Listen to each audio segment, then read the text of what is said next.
All right, everybody, Bryce here, coming at you with another real quick crypto market update. I could not be more fired up about where this market is today, where it's going. Holy smokes. I mean, we had a long weekend, and there was some panic over the weekend, some whales selling, some technical volatility. We've been kind of stuck in a 2-week downtrend on Bitcoin, hitting a high of 125,000, trading as low as 108,000. But at 108,000, I'm telling people who are following along with me that this is an absolute incredible buyback area because you've got the short-term holder cost basis at $108,000, which is basically like the cost basis of like short-term traders. So they're going to be incentivized to protect that sort of price. But it also coincided with the anchored volume weighted average price from the lows that the market made in April. So this is another key dynamic support level that is held up. But it wasn't just that. The 200-day moving average is right around $101,000. And so if there was a bad event that really scared the market and knocked prices lower, we have like a rock solid support right below us. And so I think the whole market is piecing together, all of these disparate pieces and saying, well, we've got a lot of support below us. And above us, all we have for resistance points are the 20-day and the 50-day moving average, which have rolled over and, ever since we kind of topped out. And so those are shorter term moving averages that are easier to break out to on the upside. And so all we need is sort of a catalyst, right? And that catalyst could be anything. It could be more positive regulatory news. I saw actually just this morning, the CFTC, which also helped put in the huge bounce that we saw.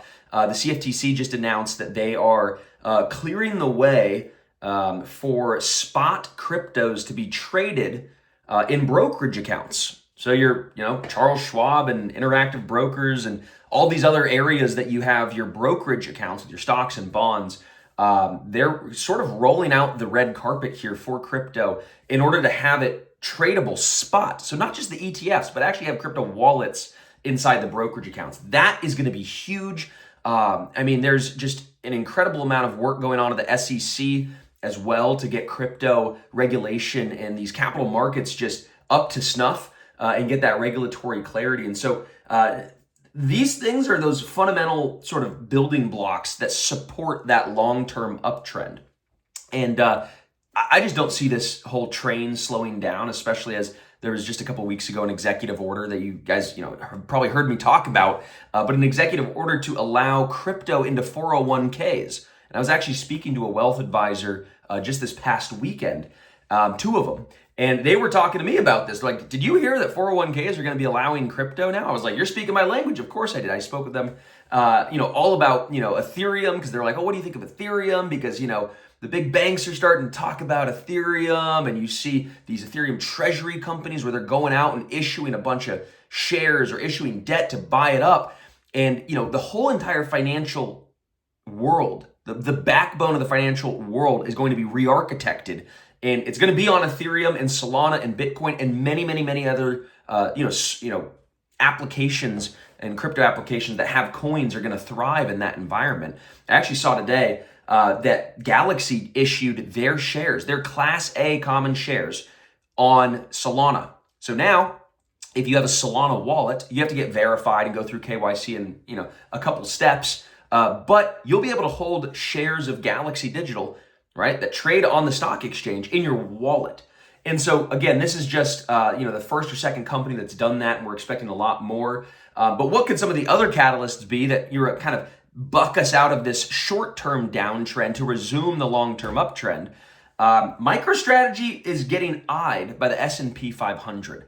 So there's been a lot of rumors circulating because S&P 500 or Standard & Poor's, which I hate that name. It's like I want to aspire when I'm investing to be anything other than standard or poor.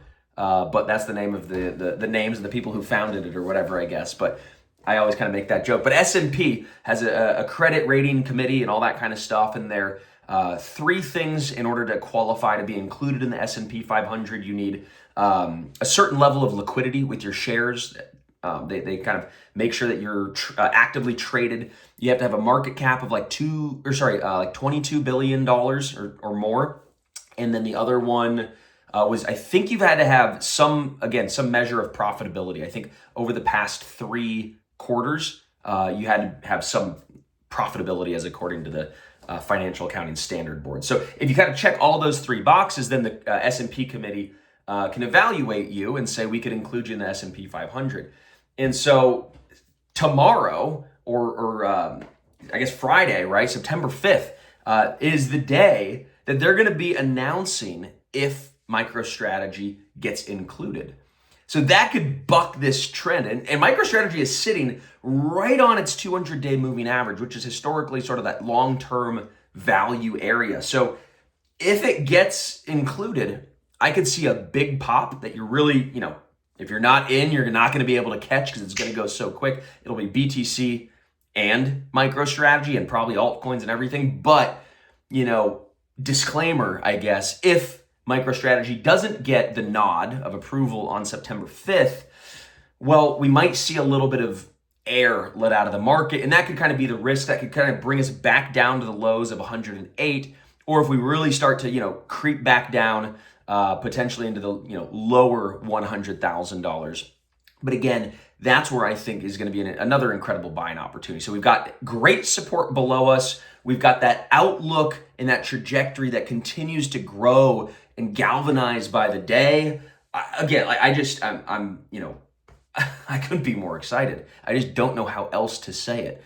This is just an incredible time to be a buyer of fundamentally strong cryptos, but also those cryptos that are further out the risk spectrum. They're kind of in a Goldilocks window. Those coins that are like the meme coins, the small cap coins, those are really starting to shine and get a good, a dose of sunshine as well in the market. Primarily because you're starting to see, small caps in the equities world break out of like a 3-year base.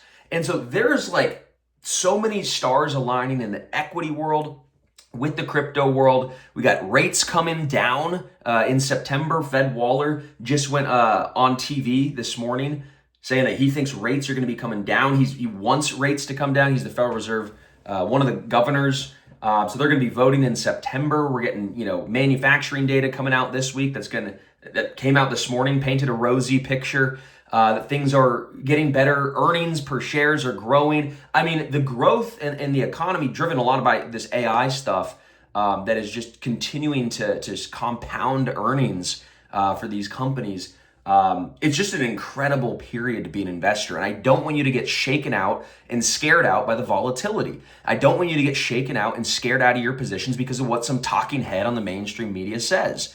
Okay? September, and this is the last thing I say here just before I let you guys go. September, if you look back at the charts, you don't have to trust me. You could go home and do your homework today and look at the charts. Look at what September typically does in crypto. It tends to mark a bottom. Almost every single year, 2022 was an exception.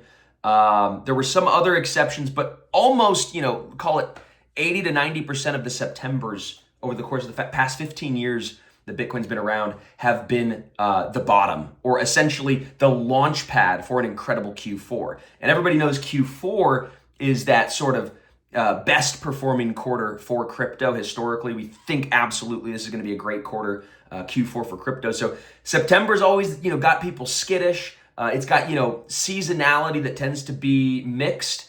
But again, go back and look at the charts. That mixed sort of seasonality tends to put in a local bottom that's a launch pad for Q4. So long story short, guys, I'm all in.